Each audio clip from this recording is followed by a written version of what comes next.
Hello students, তোমাদের সবাইকে আমাদের চ্যানেলে ওয়েলকাম জানাই।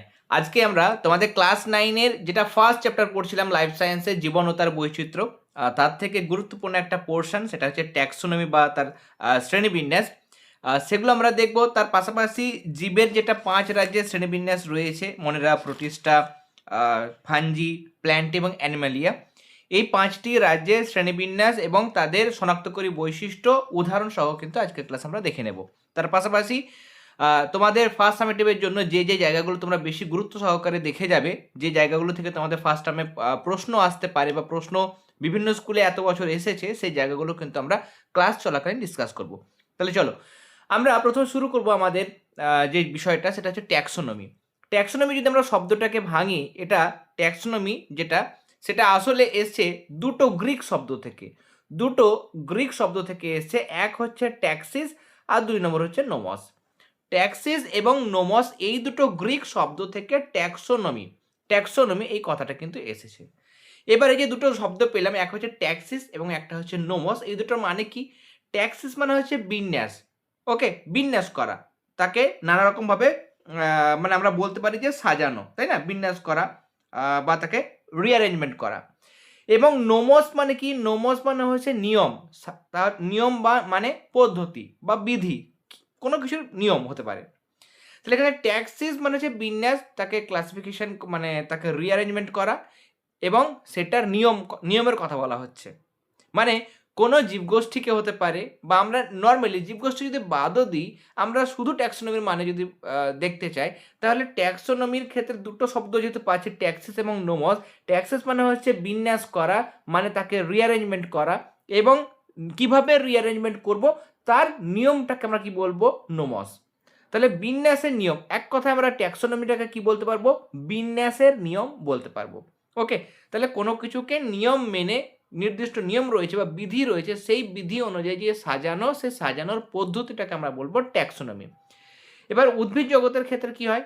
বিভিন্ন আমাদের প্রচুর জীব প্রজাতি রয়েছে, অনেক উদ্ভিদ বা প্রাণী রয়েছে, সেগুলোকে বৈশিষ্ট্যের ভিত্তিতে বিভিন্ন জীবগোষ্ঠীদের মধ্যে কিছু কিছু মিল বা সাদৃশ্য রয়েছে, কিছু কিছু বৈসাদৃশ্য বা অমিল রয়েছে, তার ভিত্তিতে তাদেরকে আলাদা আলাদা আমরা গোষ্ঠীভুক্ত করব। এই যে পদ্ধতি, সেটাকে আমরা বলবো ট্যাক্সোনমি।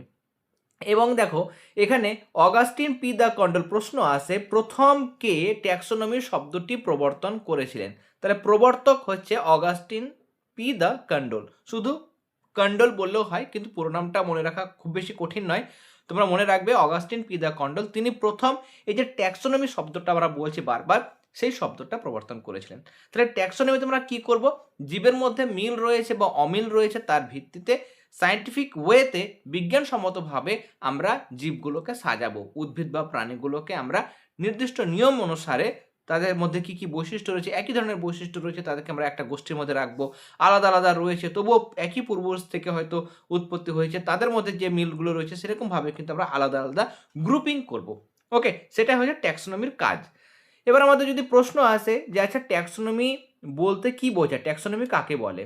ওকে, জীববিজ্ঞানের যে শাখায় জীবের 3টে কাজ, ট্যাক্সোনমি যেহেতু 3টে উপাদান রয়েছে, এক হচ্ছে শনাক্তকরণ, 2 নম্বর নামকরণ এবং 3 নম্বর হচ্ছে শ্রেণীবিন্যাস। এই 3টে কাজ বিজ্ঞানের যে শাখায় হবে, সেই শাখাটাকে আমরা বলবো ট্যাক্সোনমি। মানে বিজ্ঞানের যে শাখাতে উদ্ভিদ বা প্রাণী, এক কথায় জীবের শনাক্তকরণ করা যায়, নামকরণ করা যায় এবং তাকে আমরা নির্দিষ্ট ক্লাসিফিকেশন করব, শ্রেণীবিন্যাস করব, সেই যে পদ্ধতি, এই 3টে জিনিস যেখানে আলোচনা হবে বিজ্ঞানের যে শাখাতে, সেটাকে আমরা বলবো ট্যাক্সোনমি। তাহলে এখানে আমরা ট্যাক্সোনমির 3টে উপাদানের বিষয় সম্পর্কে জানলাম। 3টে উপাদান, অনেক সময় শর্ট কোয়েশ্চেন দেয়, সেটা হচ্ছে ট্যাক্সোনমির উপাদানগুলি কি কি। 3টে উপাদান: শনাক্তকরণ, নামকরণ এবং তার পাশাপাশি শ্রেণীবিন্যাস।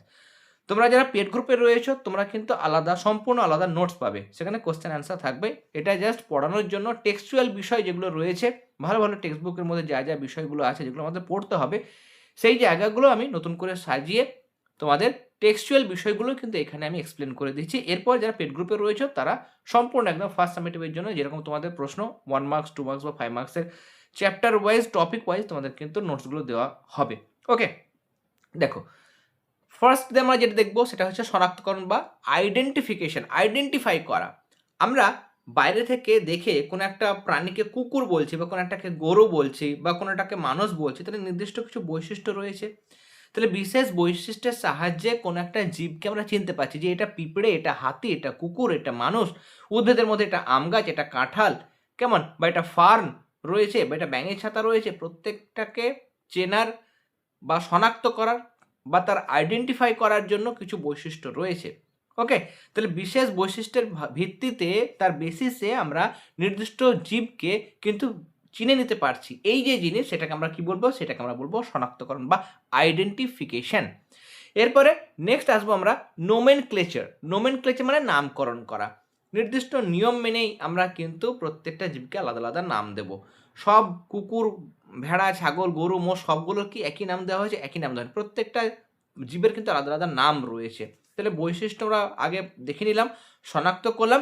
এবার জীবগুলোকে আমরা যখন চিনে নিতে পারলাম, তখন কী করবো? জীবগুলোর প্রত্যেকটি উদ্ভিদ হোক বা প্রাণী হোক, তাদের আলাদা, আলাদা করে আমরা নাম দেব।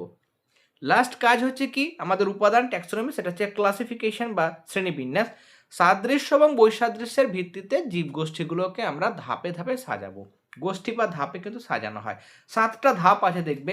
ক্যারোলাস লিনিয়াস যিনি যাকে ট্যাক্সোনমির জনক বলা হয়, তিনি একদম শুরু থেকে মানে রাজ্য, পর্ব, শ্রেণী, বর্গ, তারপরে রয়েছে গোত্র, গণ, প্রজাতি, এরকমভাবে তোমাদের মোট ৭টি কিন্তু মানে মানে ধাপে কিন্তু ভাগ করেছিলেন। পরপর সাদৃশ্য বৈসাদৃশ্যের ভিত্তিতে জীবগোষ্ঠী, সেটা আইদার উদ্ভিদ হতে পারে বা প্রাণী হতে পারে, তাদেরকে কিন্তু ভাগ করেছিলেন। তাহলে এটা আমরা দেখলাম যে আমাদের ট্যাক্সোনমির মধ্যে ৩টে কিন্তু উপাদান রয়েছে। এবার আমরা ট্যাক্সোনমি তো জানলাম। এবার ট্যাক্সোনমি যদি আমাদের জিজ্ঞাসা করে যে আচ্ছা ট্যাক্সোনমি যে আমরা পড়ছি সেটা কেন পড়বো? ট্যাক্সোনমির প্রয়োজনীয়তা কী বা গুরুত্ব কী? কেন গুরুত্বপূর্ণ? এক হচ্ছে যে নতুন আবিষ্কৃত জীবকে সহজে চেনা যায়। নতুন কোনো যদি জীব হয়, আমি সেই জীব সম্পর্কে হয়তো ডেটা বলে দিয়েছি, এর বৈশিষ্ট্য এইরকম, কোনো একটা উদ্ভিদ তার মূল এরকম বা তার পাতা এরকম, তাদের কাণ্ড এরকম, তার ফুল হয় বা ফল হয় না, সমস্ত বৈশিষ্ট্য, কাণ্ডের মধ্যে কী জিনিস রয়েছে, কোষ প্রাচীর কেমন, সমস্ত বৈশিষ্ট্য আমি উল্লেখ করে দিয়েছি। তাহলে তুমি অন্য জায়গায় বসে তুমি ওই বৈশিষ্ট্য যদি দেখতে পাও, তাহলে বলবে যে হ্যাঁ, এটা ওই জীব উদ্ভিদের কথাই কিন্তু বলা হচ্ছে। তাহলে নতুন আবিষ্কৃত জীব সম্পর্কে আমরা কিন্তু জ্ঞানটাকে আমরা কিন্তু অর্জন করতে পারবো বা সেই সম্পর্কে আমরা স্টাডি করতে পারবো, আমরা জানতে পারবো। একদম ভাস্ট মানে ব্যাখ্যা কিন্তু আমরা করতে পারবো। বৈচিত্র্যময় জীবজগৎ সম্পর্কে মানে সহজে জ্ঞান অর্জন করা যায়। বৈচিত্র্যময় জীবজগৎ কেন?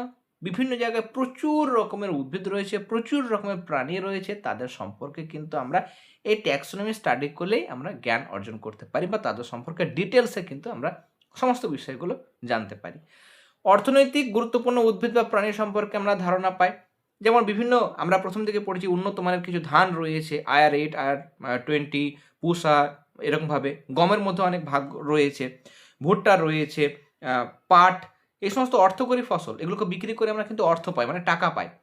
একরকমভাবে প্রাণী, সেখান থেকেও কিন্তু আমরা উপকার পাই। বিভিন্ন ব্রয়লার মুরগি রয়েছে, উন্নত মানের মুরগি রয়েছে, এগুলো ডিম উৎপাদন করার জন্য তৈরি করা হয়েছে, বা কিছু, কিছু রয়েছে যেগুলো মাংস দেয়। তাহলে এই উদ্ভিদ বা প্রাণীগুলোকে আমরা যেটা বলছি যে অর্থকরী ফসল যেমন হয়, সেরকম অর্থকরী প্রাণীও রয়েছে। তাহলে তাদের সম্পর্কে আমরা কিন্তু ডিটেলসে জানতে পারবো। ওকে? তাহলে ডিটেলসে জানা থাকলে আমরা তাদের কিন্তু উৎপাদনটাকেও বাড়াতে পারবো। এরপরে দেখো নেক্সট আরও হচ্ছে জীবের বিবর্তনের ধারা সম্পর্কে স্পষ্ট ধারণা লাভ করা যায়। এটাও কিন্তু ট্যাক্সোনমির একটা গুরুত্ব। আমরা আজকে যে আমরা হোমো সেপিয়েন্স, আমরা মানুষের কথা যেটা বলছি, একদম পৃথিবীর সৃষ্টির পর থেকে যখন মানে পৃথিবীতে যখন মানে আমাদের মানুষ যখন সৃষ্টি হয়েছিল, সেই মানুষ আর আজকের মানুষ কি একই কিন্তু নয়। তারা তো সোজাভাবে দাঁড়াতেও পারতো না। ধীরে ধীরে তারা জঙ্গলে থাকতো, তাদের গায়ে প্রচুর লোম ছিল, কর্ণছত্র থেকে শুরু করে তাদের খাদ্য যে পরিপাক নালী, সেই জায়গাগুলো সমস্ত রকম আলাদা রকম ছিল। খাদ্যাভ্যাস সব কিছু তাদের আলাদা রকম ছিল। ধীরে ধীরে বিবর্তনের মানে হাত ধরে কিন্তু মানুষের অভিব্যক্তি ঘটেছে বা পরিবর্তন কিন্তু ঘটেছে।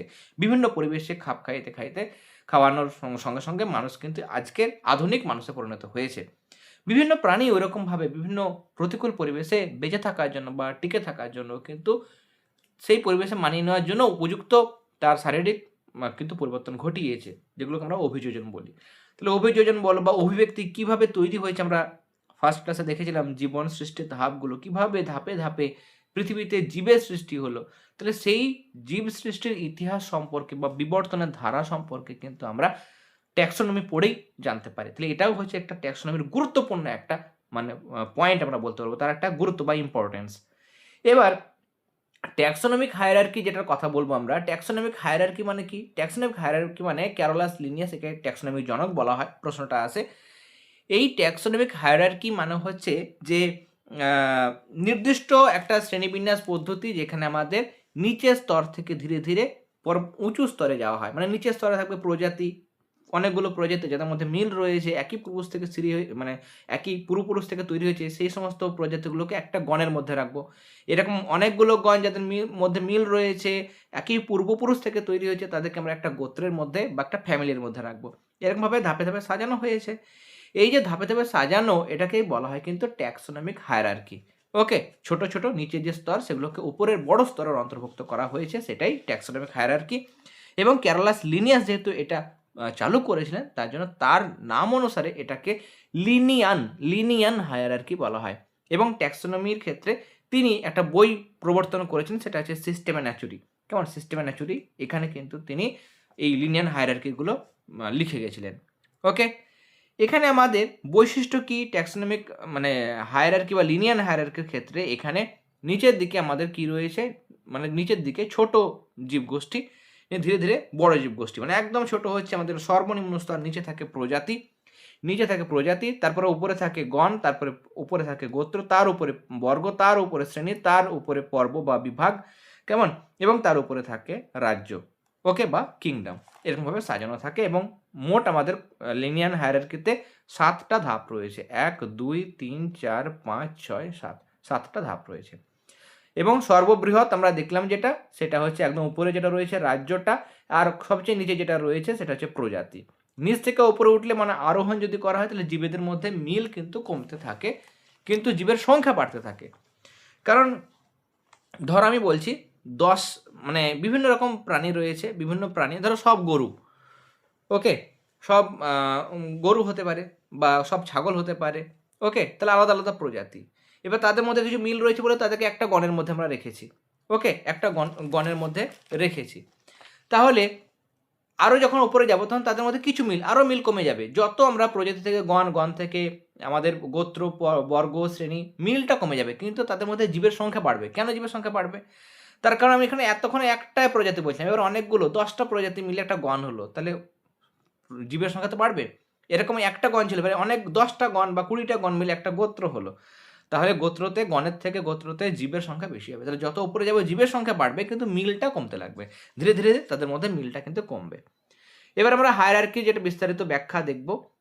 আমাদের যে ধাপগুলো আমরা পড়ছিলাম, একদম নিচে রয়েছে আমাদের প্রজাতি কাকে বলে? অনেক সময় আমাদের প্রজাতি এবং গণের সংজ্ঞাটা কিন্তু আসে, বাদবাকি হয়তো গোত্র বা বর্গ বা শ্রেণী বা পর্ব, রাজ্য, এগুলো সংজ্ঞা হয়তো আসে না আমাদের, দেখেছি সাধারণত কিন্তু আসে না, কিন্তু প্রজাতি গণের সংজ্ঞা কিন্তু আসে। প্রজাতি কি? এটা হচ্ছে সবচেয়ে ছোট একক যারা নিজেদের মধ্যে যৌন জনন ঘটিয়ে উর্বর সন্তান মানে তৈরি করতে পারে, কিন্তু অন্যান্য প্রজাতির সঙ্গে জননগতভাবে পৃথক থাকবে বা আলাদা থাকবে, সেটাকে আমরা বলবো প্রজাতি। যেমন বটগাছের প্রজাতি দেখো, বটগাছের যেটা বিজ্ঞানসম্মত নাম সেটা হচ্ছে ফিকাস বেঙ্গালেন্সিস। কেমন? আমরা যদি সামনে লিখি তাহলে এটা ফিকাস লিখতে হবে, FICUS, ওকে, ফিকাস, তারপরে বেঙ্গালেন্সিস। বা মানুষের ক্ষেত্রে আমি এই জায়গাটা মুছে দিই, নিয়ে আমি তোমাদের দেখাচ্ছি। মানুষের ক্ষেত্রে যদি দেখি আমরা, তাহলে মানুষের ক্ষেত্রে কি হচ্ছে, হোমো, তারপর আলাদা করে কি লিখতে হবে, সেপিয়েন্স, SAPIENS, ওকে, SAPIENS, সেপিয়েন্স। এবার এখানে আলাদা করে আমাদের গণ এবং প্রজাতি, এটা গণ এবং প্রজাতির নিচে আলাদা করে আন্ডারলাইন করতে হয়। প্রথমটা হচ্ছে যেটা, সেটা হচ্ছে গণ, প্রথমটা হচ্ছে গণ, এবং এটা হচ্ছে আমাদের প্রজাতি, এটা হচ্ছে আমাদের কি, মানুষের প্রজাতি। এবার যেটা বলছিলাম যে সেপিয়েন্সের অন্তর্ভুক্ত যে যারা জীব রয়েছে তাদের সঙ্গে মানুষের যৌন জনন হবে, কিন্তু অন্য যেটা, যেমন এটা বটগাছ রয়েছে, বটগাছের সঙ্গে আম গাছের কিন্তু সংকরণ হয় না, মিলন কিন্তু হয় না, ওকে। তাহলে একই প্রজাতির মধ্যে যৌন জনন হবে এবং উর্বর সন্তান তৈরি হবে। মানুষের সঙ্গে, মানুষ বাদই দিলাম, বাঘের সঙ্গে হয়তো ছাগল, তারা আলাদা আলাদা প্রজাতি, তাদের মধ্যে যৌন জনন হবে না, তাই না? বাঘের সঙ্গে বাঘেরই হবে, বা ছাগলের সঙ্গে ছাগল, বা একই উদ্ভিদ আম গাছের সঙ্গে আম গাছের হবে, সেটা অন্য ধরনের আম গাছ হতে পারে, কিন্তু একই আমরা কিন্তু জানি যে আম গাছের সঙ্গে আম গাছের কিন্তু সংকরায়ন কিন্তু ঘটানো যায়। তাহলে প্রজাতি মানে একই মানে যাদের মধ্যে যৌন জনন ঘটবে এবং তারা বংশ বিস্তার করতে পারবে, উর্বর সন্তান জন্ম দিতে পারবে, তাদেরকে আমরা বলবো প্রজাতি। তারা কিন্তু অন্যান্য প্রজাতির থেকে সম্পূর্ণ আলাদা হবে। ওকে, আর গণ মানে কি? গণ মানে হচ্ছে যে কাছাকাছি বৈশিষ্ট্য রয়েছে বা মিল রয়েছে এমন কিছু প্রজাতিগুলোকে মিলে আমরা কি বলবো, একটা গণ তৈরি হবে। ওকে, যেমন বট গাছের ক্ষেত্রে আমরা দেখবো ফিকাস বেঙ্গালেন্সিস, ফিকাস বেঙ্গালেন্সিস। অশ্বত্থ যদি আমরা দেখি তাহলে ফিকাস রিলিজিওসা, রিলিজিওসা। ওকে, ডুমুরের ক্ষেত্রে ফিকাস হিসপিডা, ফিকাস হিসপিডা। সবগুলো দেখো গণ একই, ফিকাস ফিকাস সবগুলো। বটেরও গণ হচ্ছে ফিকাস, অশ্বত্থেরও গণ হচ্ছে ফিকাস, ডুমুরের ক্ষেত্রেও গণ হচ্ছে ফিকাস। তাহলে এদের প্রজাতি আলাদা কিন্তু কিছু মিল রয়েছে, যার জন্য বট বলো, অশ্বত্থ বলো, ডুমুর বলো, রবার বলো, সবগুলো যেহেতু মিল রয়েছে কিছু, তার জন্য তাদেরকে একটা গণের মধ্যে রাখা হয়েছে এবং সেই গণটার নাম হচ্ছে ফিকাস। ওকে, বোঝা গেল। এরপরে অনেকগুলো মিল রয়েছে গোত্র মানে গণের মধ্যে, এরকম কিছু গণকে মিলে গোত্র তৈরি হবে। যেমন দেখো ফিকাস এবং আর্টোকার্পাস। ওকে, আর্টোকার্পাস, এগুলো কাঁঠালের ক্ষেত্রে, যেমন আর্টোকার্পাস মানে হচ্ছে কাঁঠাল, মালবেরি, এগুলো এই সমস্ত গণ মিলে গণ নিয়ে গঠিত একটা গোত্র, এবং সেই গোত্রটার নাম কি? সেটা হচ্ছে মোরেসি, মোরেসি গোত্র তৈরি হয়। সেরকম অনেকগুলো গোত্র মিলে একটা বর্গ তৈরি হয়, যেটা আমাদের দেওয়া আছে একটা উদাহরণ, রোজেলস। একই রকমভাবে অনেকগুলো বর্গ মিলে একটা শ্রেণী তৈরি হয়। কেমন? অনেকগুলো আমাদের মানে বর্গ মিলে আমাদের তৈরি হচ্ছে কি? শ্রেণী। একই রকমভাবে অনেকগুলো শ্রেণী মিলে একটা বিভাগ বা পর্ব তৈরি হয়, এবং অনেকগুলো বিভাগ বা পর্ব মিলে রাজ্য তৈরি হয়। এবার আমরা এই উদাহরণটা দেখবো, আম এবং মানুষের ক্ষেত্রে ট্যাক্সোনমিক হায়ারার্কির তুলনা। তোমাদের টেক্সট বইয়ের মধ্যে তোমরা পাবে। আমের যদি কথা বলি, একদম উপরে ধাপ থেকে যাব, রাজ্য, বিভাগ, শ্রেণী, বর্গ, গোত্র, গণ, তারপর লাস্টে হচ্ছে প্রজাতি। পরপর দেখবো আমরা। ওকে, আমরা যদি দেখি এখানে আমরা দেখব আমের ক্ষেত্রে রাজ্য হচ্ছে প্ল্যান্টি, যেহেতু উদ্ভিদের মধ্যে পড়ে। মানুষের ক্ষেত্রে মানুষ হচ্ছে প্রাণী, তার জন্য অ্যানিমেলিয়ার মধ্যে পড়বে। তাহলে আমের রাজ্য হচ্ছে প্ল্যান্টি, মানুষের হচ্ছে অ্যানিমেলিয়া। তোমরা পাশাপাশি ছক করে লিখবে। বিভাগ দেখব, আম গাছের ক্ষেত্রে বিভাগ কি? অ্যাঞ্জিওস্পার্ম, অ্যাঞ্জিওস্পার্ম আম গাছের ক্ষেত্রে। ওকে, মানুষের ক্ষেত্রে কি? মেরুদণ্ড থাকে জীবনে কোনো না কোনো দশায়, এবং মেরুদণ্ড থাকে, তাই না? নোটোকর্ড থাকে, সেটা মেরুদণ্ডে পরিণত হয়, সেটা কর্ডাটা। তাহলে কর্ডাটা। শ্রেণীর মধ্যে দেখবো আম গাছের ক্ষেত্রে ডাইকটিলিডন মানে দ্বিবীজপত্রী, এটা হচ্ছে শ্রেণী আম গাছের। ওকে, মানুষের ক্ষেত্রে শ্রেণী কি হবে? ম্যামিলিয়া, ম্যামিলিয়া মানে স্তন্যপায়ী, তাই না? মানুষ মায়ের দুধ খেয়ে বড় হয় এবং গায়ের মধ্যে লোম থাকে, কর্ণছত্র থাকে, এগুলো। বর্গ দেখবো আম গাছে যেটা বর্গ সেটা হচ্ছে স্যাপিন্ডেলিস, এবং মানুষের ক্ষেত্রে বর্গ হচ্ছে প্রাইমেট। গোত্র আম গাছের ক্ষেত্রে হচ্ছে কার্ডিয়েসি, মানুষের ক্ষেত্রে হচ্ছে হোমোনিডি, হোমোনিডি। ওকে, গণ যদি দেখি, আমের ক্ষেত্রে গণ হচ্ছে ম্যাঙ্গিফেরা, মানুষের ক্ষেত্রে হোমো। আমের প্রজাতি হচ্ছে ইন্ডিকা, এবং মানুষের হচ্ছে প্রজাতি সেপিয়েন্স। যখন বিজ্ঞানসম্মত নাম লিখতে হয় তখন গণ আর প্রজাতিটাকে কাজে লাগে, শেষের দুটো। তাহলে আমের বিজ্ঞানসম্মত নাম হবে ম্যাঙ্গিফেরা, পাশে লিখবে ইন্ডিকা, আলাদা করে দাগ দেবে। মানুষের বিজ্ঞানসম্মত নাম হোমোসেপিয়েন্স, হোমোর নিচে আলাদা করে দাগ, সেপিয়েন্সের নিচে আলাদা করে আন্ডারলাইন করতে হবে। আর প্রথম অক্ষর, গণের প্রথম অক্ষরটা বড় হাতের হয়। নিয়মটা তোমাদের বলবো একটু পরে, আমি আসবো সেটা। এবার আমরা আসবো যেটা, সেটা হচ্ছে বাইনোমিয়াল মানে বাইনোমিয়াল নোমেনক্লেচার বা দ্বিপদ নামকরণ। দ্বিপদ মানে কি? নাম শুনে বুঝতে পারছো, দুটো পদ দিয়ে জীবের নাম হবে। সেই দুটো পদ কি? একটা হচ্ছে গণ, একটা প্রজাতি। গণ আর প্রজাতি দিয়ে যে কোনো উদ্ভিদ বা প্রাণীর আমরা নাম লিখবো। ক্যারলাস লিনিয়াস দুটো বই ছিল, একটা হচ্ছে স্পিসিস প্ল্যান্টেরাম, আমি আগেই বলেছিলাম, যেখানে উদ্ভিদ প্রজাতিগুলোর নামগুলো দেওয়া হয়েছে, আর সিস্টেমা ন্যাচুরালি সেখানে সব প্রাণীগুলোর নামগুলো দেওয়া হয়েছে। ওকে, এবার গণ এবং প্রজাতির সাহায্যে আমরা যখন কোনো একটা জীবের বিজ্ঞানসম্মত নাম দিই, তখন সেই পদ্ধতিকে বলা হয় বাইনোমিয়াল নোমেনক্লেচার বা দ্বিপদ নামকরণ। ধানের ক্ষেত্রে বিজ্ঞানসম্মত নাম হচ্ছে ওরাইজা স্যাটিভা, যেখানে ওরাইজা এর নিচে আলাদা দাগ দিতে হবে, স্যাটিভার নিচে আলাদা করে দাগ দিতে হবে। ওরাইজাটা হচ্ছে গণ এবং স্যাটিভাটা হচ্ছে প্রজাতি। ওকে, এবার দ্বিপদ নামকরণের আমরা কিন্তু নিয়ম দেখব, নিয়ম পরপর কিন্তু আমি এখানে দেখব। এই যে, ওকে, আমরা এখানে নামগুলো দেখব। প্রথমে তোমাদের আমি এখানে যে নাম মানে নিয়মগুলো আছে তার এছাড়াও আমাদের আর কিছু নিয়ম দেখতে হবে, সেগুলো আমি তোমাদের বলে দেবো। প্রথমেই যেটা করতে হবে সেটা হচ্ছে দ্বিপদ নামকরণের ক্ষেত্রে দুটো পদ থাকে, দুটো পদ, একটা হচ্ছে গণ, একটা প্রজাতি। মানুষের ক্ষেত্রে আমরা দেখছিলাম যেটা, সেটা হচ্ছে হোমোসেপিয়েন্স। ওকে, হোমো, আচ্ছা আমি এখানে লিখি, এই আমি একটু এদিকে লিখছি হোমো হোমো ওকে সেপিয়েন্স। এসটা ছোট হাতের, কেমন এসটা ছোট হাতের আছে, এসে PIENS। ওকে, হাতে লিখছি এই জন্য একটু অসুবিধা হচ্ছে। Homo sapiens. নিয়ম হচ্ছে প্রথমে যে দুটো পদ থাকবে। হোমোটা হচ্ছে আমরা কি গণ, আর শেষে যেটা লেখা হয় সেটা প্রজাতি। তাহলে গণ এবং প্রজাতি মিলে কিন্তু বিজ্ঞানসম্মত নাম লিখতে হয়, এটা হচ্ছে প্রথম নিয়ম। 2 নম্বর, ল্যাটিন ভাষায় শুধুমাত্র নামকরণ করা হবে, আর যদি হাতে লেখা হয়। 2 নম্বর হচ্ছে ল্যাটিন ভাষায় নাম লিখতে হবে। ল্যাটিন ভাষা, এটা এখানে নিয়মটা দেওয়া হয়েছে, ল্যাটিন ভাষায় নাম লিখতে হবে। এবং যদি হাতে লেখো, হাতেই তো আমরা লিখবো, পরীক্ষার সময় হাতেই নাম লিখবো আমরা বিজ্ঞানসম্মত নাম, তখন অবশ্যই গণের নিচে আলাদা করে দাগ এবং সেপিয়েন্সের নিচে আলাদা করে দাগ। হলো? তাহলে দ্বিপদ নামকরণ নিয়ম শিখলাম। ফার্স্ট নিয়ম যেটা দেখছি সেটা হচ্ছে গণ আর প্রজাতি দিয়ে নাম হবে বিজ্ঞানসম্মত নাম, এবং গণের নিচে আলাদা করে আন্ডারলাইন, প্রজাতির নিচে আলাদা করে আন্ডারলাইন করতে হবে। আর কি, গণের যেটা প্রথম অক্ষর হোমোর এইচ, হোমোটা হচ্ছে গণ এবং এইচটা হচ্ছে প্রথম অক্ষর, প্রথম অক্ষরটা বড় হবে, বাদ বাকি সব ছোট হাতের অক্ষর হবে। ওকে, বোঝা গেল? নেক্সট হচ্ছে যে বিজ্ঞানসম্মত নাম যদি দেখা গেল যে কোনো একজন বিজ্ঞানী দিয়েছে, তাহলে বিজ্ঞানীর নামটাও কিন্তু অ্যাড করতে হবে। যেমন আমের ক্ষেত্রে বিজ্ঞানসম্মত নাম হচ্ছে, আমের ক্ষেত্রে বিজ্ঞানসম্মত নাম হচ্ছে ম্যাঙ্গিফেরা, ম্যাঙ্গিফেরা ইন্ডিকা, আলাদা করে দাগ দেবো। ম্যাঙ্গিফেরা নিচেও দাগ দেবো, ইন্ডিকা নিচেও দাগ দেবো, ম্যাঙ্গিফেরা ইন্ডিকা। এবং লিনিয়াস নাম দিয়েছিলেন, তাই জন্য লিন লিখবো, LINN, লিন। ওকে, তাহলে বিজ্ঞানীর নামটাও কিন্তু আলাদা করে ছোট করে লিখতে হবে ডান দিকে। ওকে, এবার ধরো দেখা গেল যে আমের বিজ্ঞানসম্মত নাম দেওয়া হয়েছে ম্যাঙ্গিফেরা, ম্যাঙ্গিফেরা ইন্ডিকা। অন্য কেউ হয়তো নাম দিয়েছে যে XY, হয়তো XY নাম দিয়েছে অন্য একজন বিজ্ঞানী, আমেরই নাম দিয়েছে, কিন্তু ম্যাঙ্গিফেরা ইন্ডিকা যে নামটা, যিনি নামটা দিয়েছে সে আগে দিয়েছে, আর XY যে নামটা করেছে সেও সব কিছু পুরো শনাক্তকরণ করে মানে শ্রেণীবিন্যাস করেছে, নামকরণ দিয়েছে, সেও কিন্তু একই রকম পদ্ধতি অবলম্বন করেছে, কিন্তু সে পরে দিয়েছে। তাহলে এখানে নিয়ম হচ্ছে, একটা নিয়ম হয় সেটা হচ্ছে অগ্রাধিকার নিয়ম, ল অফ প্রায়োরিটি, খুব ইম্পর্টেন্ট। তোমাদের অগ্রাধিকার আইন সম্পর্কে লেখো, 2 নম্বরের প্রশ্ন আসে। ওকে, পিডিএফের মধ্যে যেগুলো আমাদের কোশ্চেন আনসার যেগুলো আমরা গ্রুপে পাঠাই সবগুলো কিন্তু তার মধ্যে রয়েছে।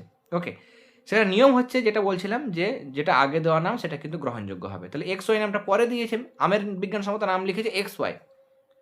ওকে, তাহলে সেটা কিন্তু গ্রহণযোগ্য হবে না। ম্যাঙ্গিফেরা ইন্ডিকা যেটা প্রথমে নাম দেওয়া হয়েছে সেটাই কিন্তু গ্রহণযোগ্য হবে। ওকে, আরেকটা নিয়ম হচ্ছে, ধরো আম গাছের ক্ষেত্রে বিজ্ঞানসম্মত নাম হলো ম্যাঙ্গিফেরা ইন্ডিকা, অন্য কোথাও কেউ একজন জাম গাছের বিজ্ঞানসম্মত নাম দিয়েছে ম্যাঙ্গিফেরা ইন্ডিকা। এবার এক মানে আম এবং জাম দুটোরই নাম কিন্তু একই হতে পারে না। মানুষের নাম একই নাম, মানে শ্যাম, অমল, হ্যান ত্যান সমস্ত নাম সবার, মানে অনেকের কিন্তু ওই একই নাম হয়, কিন্তু বিজ্ঞানসম্মত নাম একই নাম দুটো আলাদা আলাদা জীব, মানে দুটো আলাদা উদ্ভিদ বা প্রাণীর কিন্তু কখনোই হতে পারে না। ম্যাঙ্গিফেরা ইন্ডিকা শুধু আমেরই বিজ্ঞানসম্মত নাম, হোমোসেপিয়ান শুধু মানুষের বিজ্ঞানসম্মত নাম, ফিকাস বেঙ্গালেন্সিস শুধুমাত্র বটগাছের বিজ্ঞানসম্মত নাম, এরকমভাবে। ওকে, তাহলে যদি আমের নাম দিয়েছে ম্যাঙ্গিফেরা ইন্ডিকা, অন্য কোনো দেশে হয়তো ম্যাঙ্গিফেরা ইন্ডিকা বলে জামকে প্রকাশ করছে কোনো একজন বিজ্ঞানী, সেখানে নিয়ম হচ্ছে যে যেহেতু আমের জন্য আলাদা করে প্রথমে নাম দেওয়া হয়ে গেছে, ম্যাঙ্গিফেরা ইন্ডিকা আমের জন্যই মানে প্রথমে দেওয়া হয়েছে, তাহলে আমের নামটাই হবে ম্যাঙ্গিফেরা ইন্ডিকা, মানে আম হবে, জামটা হবে না, জামটা ক্যান্সেল হয়ে যাবে যেহেতু পরে নাম দিয়েছে। যদি প্রথমে কেউ ম্যাঙ্গিফেরা ইন্ডিকা মানে জাম বলতো, জামকে ম্যাঙ্গিফেরা ইন্ডিকা বলতো, তাহলে জামের বিজ্ঞানসম্মত নাম এতদিন ম্যাঙ্গিফেরা ইন্ডিকা হয়ে যেত, তখন আমের আলাদা নাম দিতে হতো। তাহলে প্রথমে যে নামটা দেওয়া হচ্ছে সেটাই কিন্তু গ্রহণযোগ্য হবে, পরের নামটা কিন্তু কখনোই গ্রহণযোগ্য হবে না। ওকে, তাহলে এরকমভাবে তোমরা কিন্তু জানবে। এরপরে হুইটেকার মনে রাখবে, আমরা চলে যাব আমাদের 5 রাজ্যের শ্রেণীবিন্যাস, 5 রাজ্যের শ্রেণীবিন্যাস সম্পর্কে। ওকে, দ্বিপদ নামকরণের যদি তোমাদের জিজ্ঞাসা করে যে আচ্ছা দ্বিপদ নামকরণ যে আমরা করলাম, দ্বিপদ নামকরণের আমাদের সুবিধা বা গুরুত্ব কী? এক হচ্ছে সুবিধা, মানে বিশ্বব্যাপী বিভিন্ন উদ্ভিদ বা প্রাণীগুলোকে একটা নির্দিষ্ট দ্বিপদ নামকরণ থাকলে আমরা শনাক্ত করতে পারবো, সহজেই চিনে নিতে পারবো। আর নামকরণ নিয়ে নিয়ম যেহেতু রয়েছে, তার ভুলভ্রান্তি থাকবে না। একই উদ্ভিদের বা মানে আলাদা আলাদা উদ্ভিদের একই নাম কখনোই হবে না, বা একই উদ্ভিদ বা প্রাণীর আলাদা আলাদা 2-3টে করে নাম হবে না। নিয়ম যেহেতু রয়েছে, অগ্রাধিকার আইনও রয়েছে, তাহলে প্রত্যেকটা জীব মানে উদ্ভিদের প্রাণীর আলাদা আলাদা নাম থাকবে, তাহলে নাম নিয়ে কোনো ভুলভ্রান্তি কিন্তু থাকবে না। একই গণের অন্তর্ভুক্ত বিভিন্ন প্রজাতির সম্পর্কে কিন্তু একদম সম্পূর্ণ মানে সম্যক ধারণা কিন্তু গড়ে উঠবে, আর যেগুলো সদ্য আবিষ্কৃত হয়েছে সে সমস্ত জীব সম্পর্কে আমরা জানতে পারবো। ওকে, তাহলে এগুলো হচ্ছে দ্বিপদ নামকরণের কিন্তু সুবিধা বা গুরুত্ব। এবার যেটা বলছিলাম হুইটেকার ইনি কিন্তু মানে জীবের যেটা 5 রাজ্য রয়েছে সেটা শ্রেণীবিন্যাস কিন্তু করেছিলেন। ওকে, মানে জীবের গঠন, জীব কোষ কি দিয়ে তৈরি, তাদের মানে মিল বা অমিল কিরম রয়েছে, ওকে, বা জীবদেহের গঠনগত জটিলতা, পুষ্টি পদ্ধতি, বাস্তুতন্ত্রের ভূমিকা কি, জাতিজনিগত সম্পর্ক, এরকম নানা বৈশিষ্ট্যের ভিত্তিতে কিন্তু 5টা রাজ্যে ভাগ করেছেন। তার মধ্যে প্রথম হচ্ছে দেখো মনেরা রাজ্য। মনেরা রাজ্য মানে যেগুলো আমরা ব্যাকটেরিয়া দেখি, ব্যাকটেরিয়াগুলো বিশেষ করে এরা এককোষী হয়, মানে এদের শরীর একটা কোষ নিয়ে গঠিত। আমরা এখন কি পড়ছি, 5 রকমের সমস্ত উদ্ভিদ এবং প্রাণী মিলে 5টা রাজ্য রয়েছে। 5টা একদম বড়, সব থেকে বড় যেটা আমাদের লিনিয়ার হায়ারার্কির মধ্যে ছিল সেটা হচ্ছে রাজ্য। সেই মোট আমাদের 5টা রাজ্য রয়েছে। ওকে, উদ্ভিদের জন্য একটা রাজ্য রয়েছে উদ্ভিদ রাজ্য বা প্ল্যান্টি, মানুষের জন্য রয়েছে অ্যানিমালিয়া, সেরকম আরও রাজ্য রয়েছে, মনেরা, প্রোটিস্টা রয়েছে, ফাঞ্জি রয়েছে। ওকে, তাহলে মনেরা হচ্ছে এককোষী প্রোক্যারিওটিক মানে আদি নিউক্লিয়াসযুক্ত কোষ, যেখানে নিউক্লিয়াসের বাইরে নিউক্লিয় পর্দা থাকবে না, কোষের মধ্যে আরও অনেক অঙ্গাণু সেগুলো থাকবে না, বা তাদের মধ্যে কোষ অঙ্গাণুগুলো কোষ মানে পর্দা দিয়ে ঘেরা থাকবে না, ওপেন থাকবে, এইরকম আদি অনুন্নত কোষ দিয়ে তৈরি। কোষ প্রাচীর কি দিয়ে তৈরি হবে? পেপটাইড ও গ্লাইকান দিয়ে তৈরি হবে। দারুণ ইম্পর্টেন্ট, এদের কোষ প্রাচীর পেপটাইড ও গ্লাইকান দিয়ে তৈরি হয়, এদের কোষ প্রাচীরের প্রধান উপাদান। ওকে, আর পুষ্টি পদ্ধতি এরা স্বভোজীও হতে পারে, পরভোজীও হতে পারে। স্বভোজী মানে নিজের খাবার নিজে তৈরি করতে পারবে সালোক সংশ্লেষ পদ্ধতিতে, আর পরভোজী মানে সেটা মৃত কোনো জীব বস্তু থেকে যদি শোষণ করে তাহলে সেটা মৃতজীবী হয়ে যাবে। পরভোজীর একটা ভাগ হচ্ছে মৃতজীবী, বা অন্য কারো শরীরে বাসা বাঁধতে পারে, বা অন্য কোনো জিনিসের খাবারের উপর বাসা বাঁধতে পারে, নিয়ে তার ক্ষতি করতে পারে, সেগুলো হচ্ছে পরজীবী, তাই না? তাহলে সেরকম কিন্তু হতে পারে। পরভোজীর মধ্যে ভাগ রয়েছে, তাই না? মৃতজীবী হতে পারে, মিথজীবী হতে পারে, পরজীবী হতে পারে। এবং এদের কোষ বিভাজন যখন ঘটে তখন কিন্তু বেমতন্তু তৈরি হয় না। আর বাস্তুতন্ত্রে এরা মূলত বিয়োজক হিসাবে ভূমিকা পালন করে।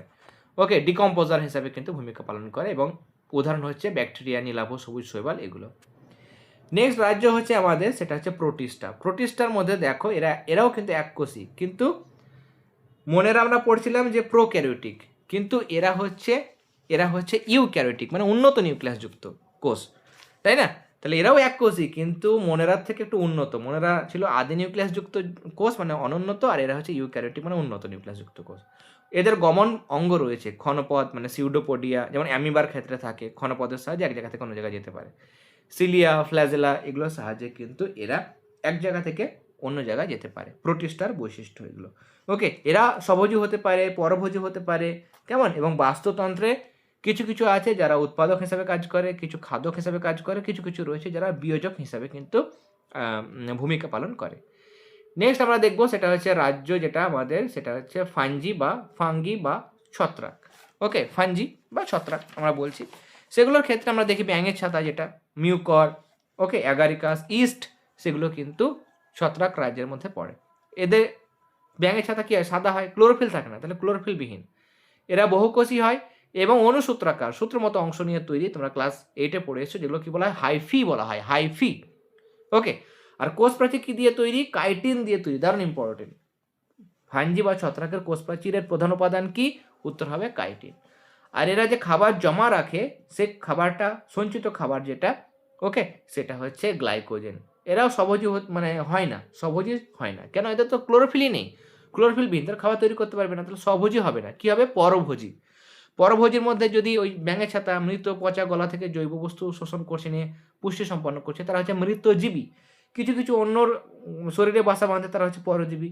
ওকে, বা একে অপরে হেল্প করে বেঁচে থাকে, সেটা হচ্ছে মিথজীবী, এরকম কিন্তু হতে পারে।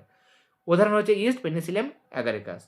নেক্সট হচ্ছে রাজ্য প্ল্যান্টি, মানে যত উদ্ভিদগুলোকে আমরা দেখতে পাই সব রাজ্য প্ল্যান্টের মধ্যে পড়ে। এরা বহুকোষী হয়, ক্লোরোফিল থাকে, সালোকসংশ্লেষ করতে পারে, কোষ প্রাচীর সেলুলোজ দিয়ে তৈরি, এবং এরা কি করে? শ্বেতসার হিসাবে কিন্তু খাবারটাকে জমা রাখে, শ্বেতসার হিসাবে খাবার জমা রাখে।